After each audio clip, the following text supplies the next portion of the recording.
Hey everyone, welcome to BEARTH Podcast. I'm Ash. Thank you for joining me. It's Pride Month, and in honor of Pride, I want to make sure that I bring in voices of those who are working to not only educate the public, but who have been part of this journey. So today we have Joanie Hempsworth, who is in Florida. She owns a bookstore called the Paperback Exchange and has been incredibly supportive of my author's journey in the past year, and has also been on the front line to really be an inclusive storyteller. Thank you for being on with me today. I'm really thrilled to have you here.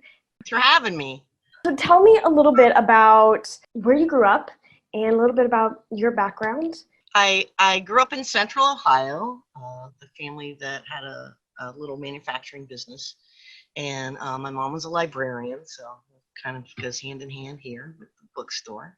Spent about 36 years there, a little teeny town just outside of Columbus, Ohio, corn-fed and white bread, and love my little hometown, family still back that way. And ran away to the circus, was a massage therapist. Moved down here as a massage therapist and found quickly that I had been licensed in Ohio and not in Florida, and didn't really want to pursue that again. Got a job at a local Home Depot and kind of moved up the ladder quickly there. Went out on my own and opened up a small business with my wife where we made things. I had a little spindle business on the side and people that were restoring chairs and tables and things like that. So I've always worked with my hands. But when we saw that this bookstore was for sale, it'd been around, well established, been around since 1979. That was kind of a no-brainer. We fell into it. Just have fallen in love with the community and being part of it and changing around some of the book options that we have here, creating our LGBTQ section and our UFO and history section and our science fiction section. Just being able to take cues from the community to find out, what they want to read and try to have it available for them. So yeah, we support our local authors as well, doing online sales and creating a website and doing local deliveries and things like that. Made it possible for us to get through this. I noticed that. I remember seeing you post that you guys made an attempt to give people an option to be able to order their book or to buy their book, and then you guys would hand deliver it to their door.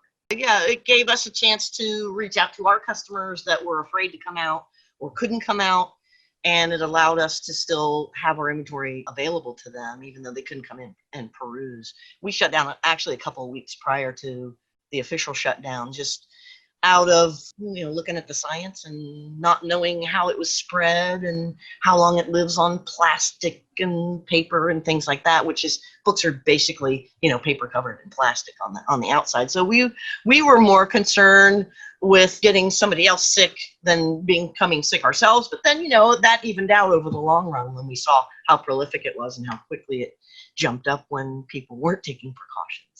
And then we continue to offer the extra stuff too, blind dates we do, you can give us $30 and we'll put together, 10 or 15 books from a genre and ship it out to you. And, you can make private appointments if you're very high risk and you don't want to be around other people. We'll accommodate you that way too. Come in extra hours in the morning and lock the door behind you. And then, you come in first after everything's been disinfected and fogged and wiped down. We've always cleaned our books. That's something we've always done. I'm kind of curious how your bookstore has been able to connect with the LGBTQ plus community. How has that been a part of, the community that you and your wife have been building since you guys have owned the store? Well, being in the community is, the main part of it, because we do get to connect with so many great authors, writers, story writers, article writers, journalists in the area. We're lucky enough to have Watermark magazine here that's been around since 1994, pushing out actual news,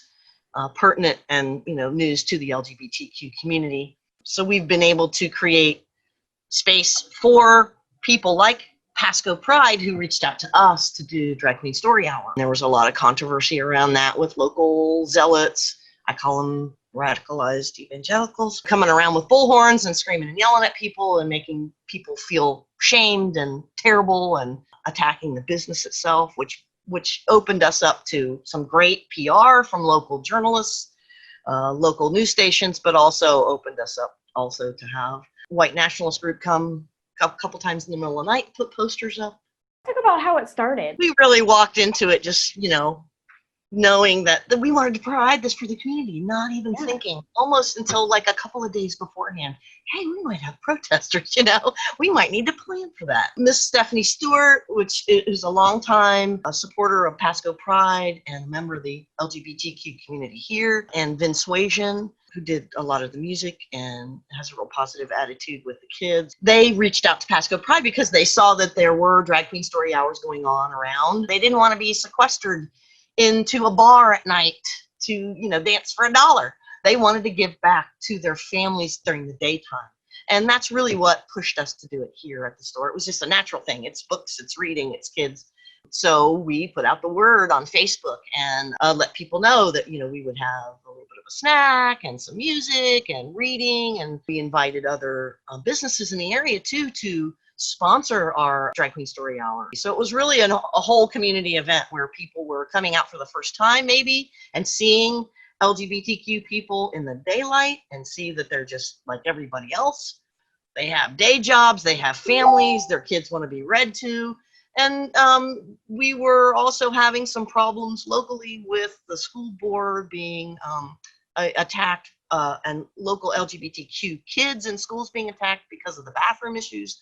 So we wanted to provide a place where we could get together and talk about these issues safely and kindly and do a little bit of planning because of the planning committees that were involved with that. The adults got to talk on their own and provide a safe place for the kids to be during, the events during that day. So the kids get to listen to stories and the adults get a chance to sort of talk about some of the more pressing community issues that have been challenging. So it helped everybody.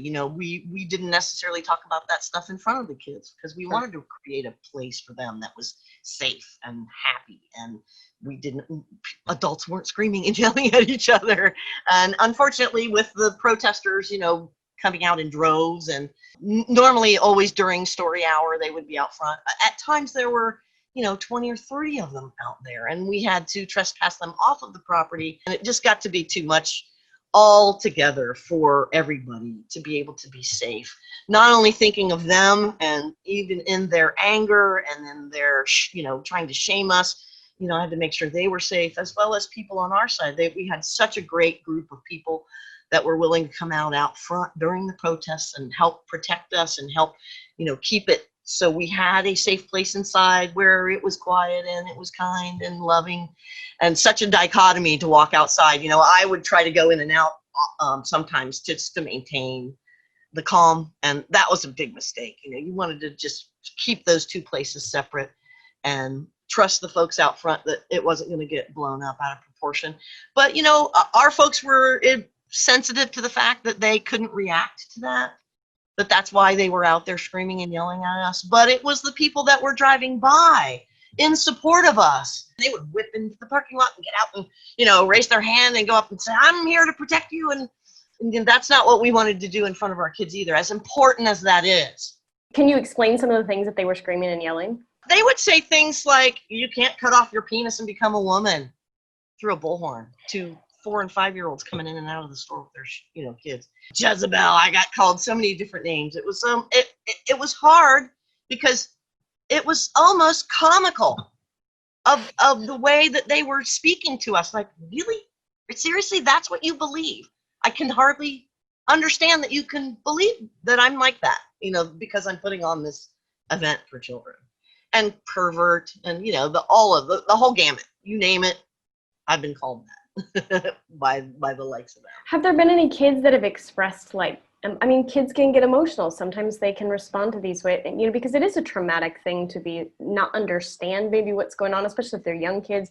Have you guys had conversations with kids who have brought up their questions or maybe their fears or maybe their curiosity around the protesters they see when they were coming to the story hour? I know I haven't had personal conversations with the kids at story hours, but I have had conversations with parents that have come in with their children to the bookstore, tried not to, try to explain ourselves that day, really trying to put on the event and go through what we attempted to do and make it as positive as possible. But yes, off the event times, conversations, like I said, we were able to get together with parents and talk about what we were trying to accomplish and why, and talk to people that, because we had to trespass people from our side as well because of their inability to maintain calm. And people that would say, oh yeah, I'm going to be out there and I'm going to protect you. And it was hard. I bought myself a bullhorn thinking I'm going to go out there and talk to those people like they're talking to me. Literally, Miss Stephanie and I were out front for maybe 2 minutes with that bullhorn. We very quickly realized that we turned into one of them almost immediately. It got real salty and nasty. And that's like, I don't want to do that. That's not the person I'm going to be. I don't want that on video. That's too easy. That's an easy place to go to. And that's what I noticed when people are screaming and yelling at you like that, even though it's not true, even though that is their fear. And maybe that's their mirror. A lot of times you hear people talk like that. All you got to do is give them a microphone and a platform, and they will tell you exactly how they feel about themselves inside. This thing in this one community, you guys are handling it to the best of your ability as a business, but we've also seen 40 plus years of, and you've probably seen many of those things and gone to many protests and pride parades and everything else. Pride parade, which actually began as a riot. You've seen these things happen. So how do you feel that like this is representative in the present space that we are in our community, in our society right now for LGBT? Well, being out of the closet for so long, I came out when I was about 18, 19. There was only a few letters on that list, right? LGBT. And they didn't get along either. And we've added letters all along the way for everybody that wanted to be included in that. And it's important to know that at any point in time, I've been a letter or a different letter or changed my letters over the course of that. But that A, that is the most important letter on there. That A is an ally. Everybody's an ally. I'm an ally to the trans community because I'm not trans. I don't understand exactly what they're going through, but I'm their ally and I support them. Right. And they're not taking anything away from putting their letter on that list. We should add letters. It should be an infinite list. It should be like pi. It should just keep going on and on and on and on to account for all of those beautiful colors on the spectrum that everybody can be at any one point. Let's throw an H on there and see how heterosexuals react. I don't care. Let's get everybody in the fight, because what we're realizing now, and the beauty of this, maybe it's just because I'm seeing it this way. Gosh. What's really important right now is Black Lives Matter. Yeah. And we have to put aside some of our pride to allow that to happen. And no matter what happens, we're their ally. They're an ally. Let's put BLM on that list, for crying out loud. It's time. It's time to get together. And I've always said all along, if people of color, women, and the LGBTQ plus community got together, there would be no stopping us. And that's what's happening now. I want to believe that's what's happening right now. I really do. And I'm going to latch onto that and make sure whatever is seen as my privilege as a lesbian, as a white lesbian, and use it to benefit everybody, whether it's anybody on that list or not. I have every kind of person walking through my door at any point in time. And I have to make sure that they're included. Even the people with MAGA hats, I got to include them. It's hard. Yeah. I got some Trump books in here. It's hard. You'd be surprised how many copies of the Third Reich come over my desk, Really? Because it's a reflection, my used book collection is a reflection of what's going on around here. So yes, that's why it's so important for us to create an LGBTQ section and a Black, Brown, authors of color section to bring that to the forefront. I got kicked around a little bit from some of my used book store friends because I created the books turned into movies section, but it's really popular. It's really comparative, that you can really look into what they're showing you versus what it says in the book and things like that. So it opens up the conversation, and in having any kind of a book club, you can narrow it down if you want to have, I'm going to have a Black and Brown authors of color book club. That's great. we want everybody to be part of that. We don't want just Black and brown authors and Black and brown people to show up for that book club. We want white people to be there too. We want LGBTQ people to be there too. We want to be inclusive so we can share that knowledge that shows up. The beauty of a bookstore is you can travel wherever you want to at any point in time without even leaving your couch. And you can learn a little bit of somebody else's plight, get out of your genre. That's what I tell people all the time. I've had people that come in and say, I only read male authors. Oh, wow. What a limiting thing you're doing to yourself. Look at all these books that you can't read now. Open it up. Yeah, Open up. absolutely. Read something that isn't that you wouldn't normally read, and gain empathy. That's what we have to do. And God forbid we go backwards on this. We just got to keep our foot on the gas pedal and keep going forward and work through all of the difficult conversations that it brings up. Because I'm not, I've got inherent bias. I know I do. I volunteered for the Trevor Project a few years ago, which is an online forum where LGBTQ kids 14 to 25 can go and talk to each other under a controlled situation. It's not a hookup site, it's not a dating site, but they can go create their own forum and talk exactly about what they want to talk about. And we monitor that. As adults, we would monitor that. We would read through what they were saying. We would make sure that they were talking about self-harm or harming themselves or hooking up like a dating service, because we wanted it to be a safe place for them to speak. Because maybe they couldn't talk to their parents. We would read that and we would send that information. If it showed anything negative or anything hinky at all, we would send that up to the counselors, and the professionals would reach out. I thought I was a savvy old lesbian and I was going to teach these kids a few things. No, that is not what happened at all. They taught me so much. I learned what cisgender was. I went through that process, and that's what we have to help people that don't know or that refuse to know. But we need to educate the people, especially ourselves. And thank goodness for the young kids these days teaching us what we need to do to make it right in this country, to build equity in our community. I love that. I love that your bookstore has become almost a church of inclusiveness. We thought about turning it into a church at one point, believe it or not.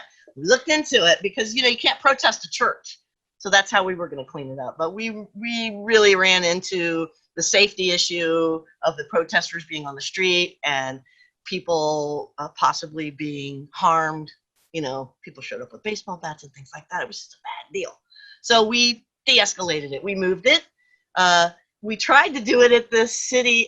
There's a little park in the city called Sims Park, and they have an old church that they actually brought onto the property that they used, called Peace Hall, of all places. It fell on the city manager, who was not at all receptive to us doing Drag Queen Story Hour at Peace Hall.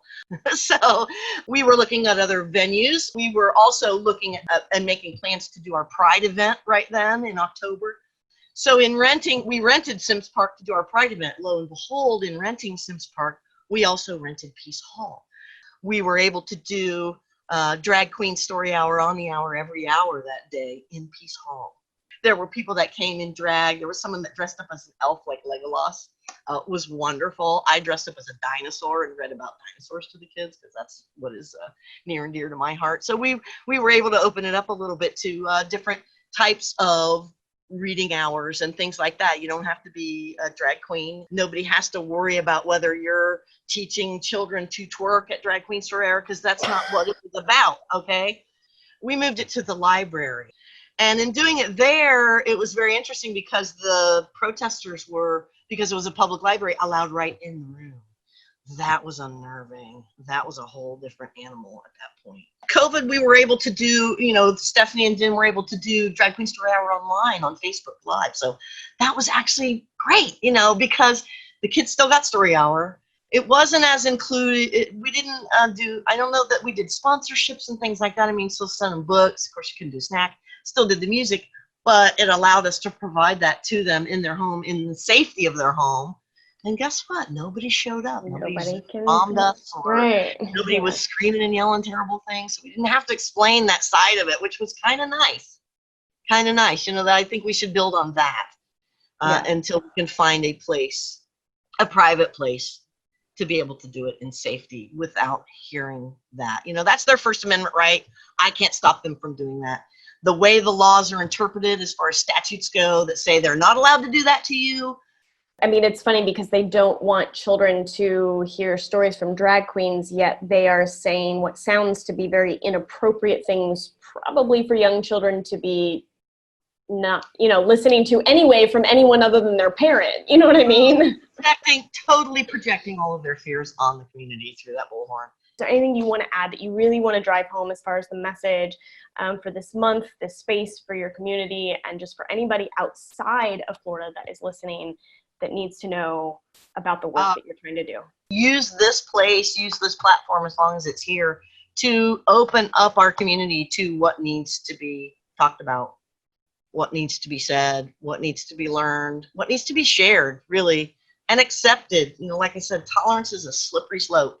I don't like to just tolerate things. That doesn't sit well with me. That leaves a finite line of, okay, you're going to cross it and then you're out. I don't want that to happen. I want people to be accepted. I want people to be able to talk to each other, even if they don't agree. I get a lot of that here. And I want a little bit of exposure of that to people that wouldn't normally have it. We put certain sections next to each other on purpose, so we can expose people to things that they may not normally see. Thank you for listening. If you're driving through Florida, if you are planning to pass through, stop by the Paperback Exchange Bookstore. I'll put the address and the link to the website in the description box so you can check that out, have conversations with Joanie, find out what she's doing online. I'll also put information in the description box about the Drag Queen Story Hour. They're really working hard to bring a sense of conversation and unity to their community, and it's incredibly inspiring, and we could all use a little more of that. For now, I'll let you go. Thank you for listening again, and may you live and move and have your being. Cheers.